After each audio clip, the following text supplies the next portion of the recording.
Yo. You guys good over there? No, like seriously, because I don't know what to think still.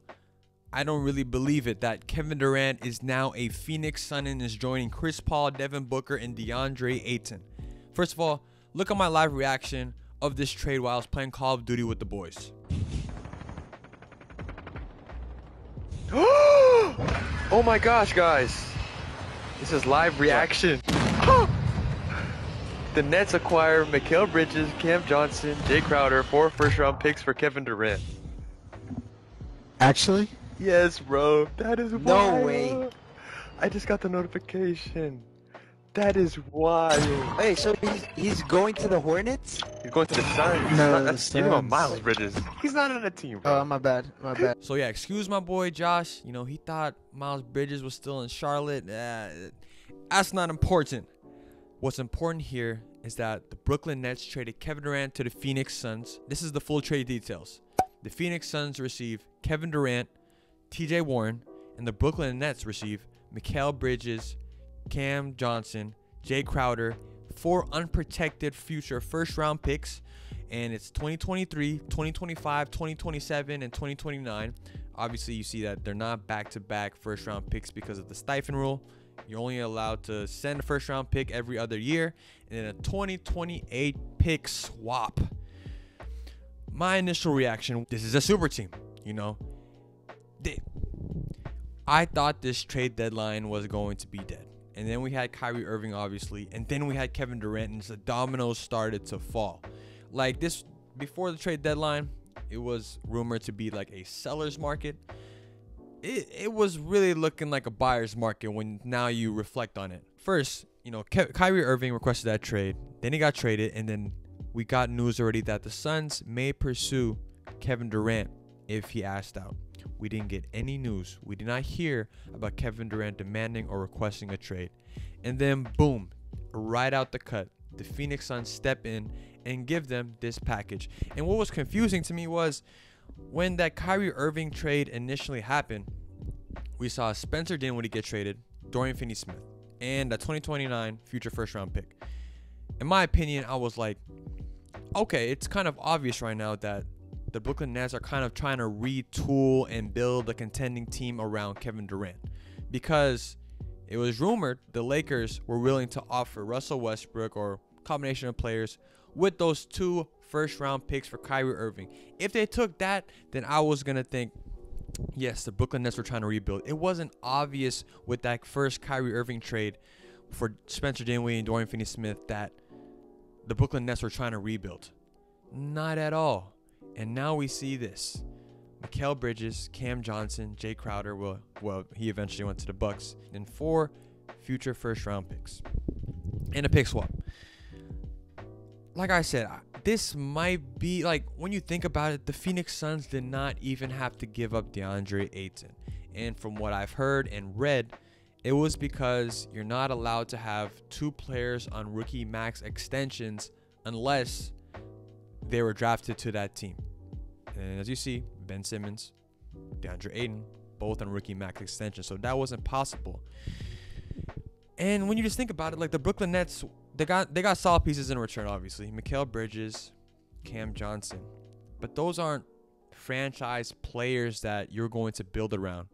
And you would expect that to happen when you're trading Kevin Durant.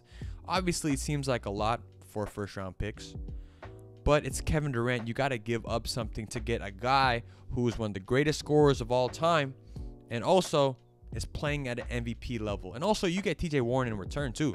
And TJ Warren, you know, obviously hasn't played basketball in 2 years until this year, but he's getting better. He's a solid bench piece. And that's the first reaction, too. That the Phoenix Suns, right off rip, that was the first reaction. You give up Mikal Bridges, who was runner-up for Defensive Player of the Year.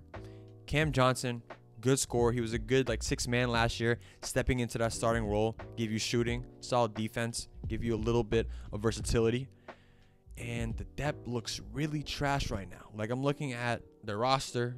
Okay, when you look at the starting lineup, you're going to have Chris Paul. You're going to have Devin Booker, Kevin Durant, probably Torrey Craig at the 4, and then Deandre Ayton. Super team right there when you look at it. And then you got Damian Lee, who's solid, Dario Saric, Landry Shamet. But honestly, man, when you have that 5 out there, this team is already considered as favorites. This is the scariest starting 5 since that Warriors starting 5 when they had KD over there. You know, when you have those guys, like the depth, I mean, yes, it matters, but when you have the combination of those guys right there, you're gonna be okay. And you know, when we look at the Suns before, you know, they were number 1, and then they started to struggle. You know, Chris Paul had injury, Devin Booker had injury, and there was that, like, you know, tension with DeAndre Ayton. They were outside the play-in for a little bit, and now, you know, Devin Booker is getting back. Now I believe they're at the 5th seed, so they've been even getting better before the trade deadline. The Suns are actually 8-2 in their last 10, and they're at the 5th seed, and then you just add Kevin Durant, who's playing at an MVP level. I do not know what to really think. Kevin Durant is really a Phoenix Sun. He's really a Phoenix Sun. And when you look at the Suns before this trade, you know, there's obviously concerns. It looked like Chris Paul was, you know, taking a little step back. You can see kind of the regression from Chris Paul. But now that you had Kevin Durant, Chris Paul can really just chill out and just be a facilitator. You're not going to ask him to do something, you know, out of his capabilities, like average 20, average 25. He can average a cool 8 to 10, 7 to 10 assists. They'll be solid. DeAndre Ayton at center, you know, I think he's going to be happy now KD's coming here. You know, he knows he's going to be in a super team. Devin Booker, you have 2 of the best 3-level scorers on one team. And also, you know, like I said, the depth is a problem, obviously, but the buyout market is coming up, you know, and after this trade deadline, Reggie Jackson already, you know, he got traded to Charlotte, and now it looks like they're going to agree to a buyout. And all these guys who are going to be in the buyout market, they're going to look to go to a contender. That's how it is. No debates, no question. The Phoenix Suns are favorites. They're looking like contenders already just by adding Kevin Durant. And like I said, a guy like Reggie Jackson, it looks like he's interested already in signing with the Suns. You know, not an all-star point guard, but still solid bench piece to have. No, it's going to be very interesting. Also, plus they got that new ownership, so guys are gonna want to play for them. But yeah, you know, that's the Phoenix Suns. And when we look at the Brooklyn Nets side, like I said, I thought they were going to rebuild around Kevin Durant. You know, maybe they saw Cam Thomas, what he's been doing, averaging about 44 points his last 3 games, and they were thinking, you know, we're gonna rebuild around Cam Thomas. You know, let's get those first-round draft picks that we lost in the James Harden trade, you know, in all those trades, and you know, let's start building around Cam Thomas, because Cam Thomas, he's on a tear. So maybe that's what they believe in. I don't know, you know. But it's crazy to see how much has changed with this Brooklyn Nets team. You know, first signing KD and Kyrie, then getting James Harden, and you know, obviously, you know, when you have the opportunity to get James Harden, when you get the opportunity to get all three of those guys, you gotta do it.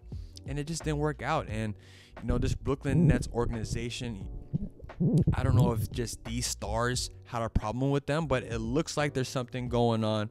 I don't know. It looks like the stars in Brooklyn, they're having a problem, because then we heard Kyrie had that interview right after his debut game with Dallas, and he was like, I'm just happy he got out of there. So there's something obvious that's, you know, not right with Brooklyn. But they got something fun going on. Mikal Bridges, you know, arguably the best perimeter defender in the league. You got Cam Thomas, you got Cam Johnson, and now you got those future first-round picks, 2023, 2025, 2027. I don't think they'll be that valuable, but that's what we were saying about those Brooklyn Nets picks going to Houston before for James Harden. And now those Brooklyn Nets picks that were Houston, they look extremely valuable right now. They look crazy. But yeah, 2023, 2025, 2027, the Suns are going to be competitive in those years, looking to contend, because you have Kevin Durant, who's on a long-term deal. Devin Booker's long-term deal. Deandre Ayton's on a long-term deal. So they're going to be looked at as contenders for the next couple of years. That 2029 pick, you know, that's the farther one out. We'll see where that conveys. You know, we'll see where the Suns will be at that time. That might be a valuable pick down the line. But yeah, I mean, the Brooklyn Nets have a fun little team. You know, they got some nice names. You know, I don't know what the other packages around the league were looking like, other contenders, other teams who had draft equity that the Brooklyn Nets would be happy with. But I mean, it's still a solid package. Obviously, Mikal Bridges, Cam Johnson, the solid players than the picks. But yeah, we'll see, because this really shakes up the whole league. You know, it all started with, you know, CJ McCollum had probably the best tweet of the year. You know, it all started with John Moran saying he was fine in the West, and now look at Dallas, now look at Phoenix, and then look at the Lakers. It's gonna be a fun time. And then, you know, Warriors are still, you know, that's my team. You know, where's my Warriors jersey? Right here. So can't count them out. It's gonna be exciting, an exciting team. You know, at this point, in like before the trade deadline, I was like, no ifs, ands, buts about it.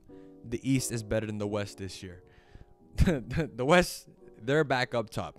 You know, it's apparent, and it's gonna be fun. You know, this Dallas and Phoenix Suns little rivalry they had with D-Book and Luka Doncic, it just got elevated, man. It's gonna be fun to watch. If they, you know, I think it's gonna be very likely that they meet in the playoffs, and when that happens, you know, it's gonna be a series. It's going to be a series. But yeah, you know, I'm kind of rambling, but yeah, I just don't know what to think. What do you guys think about this trade? Did the Brooklyn Nets give up too much?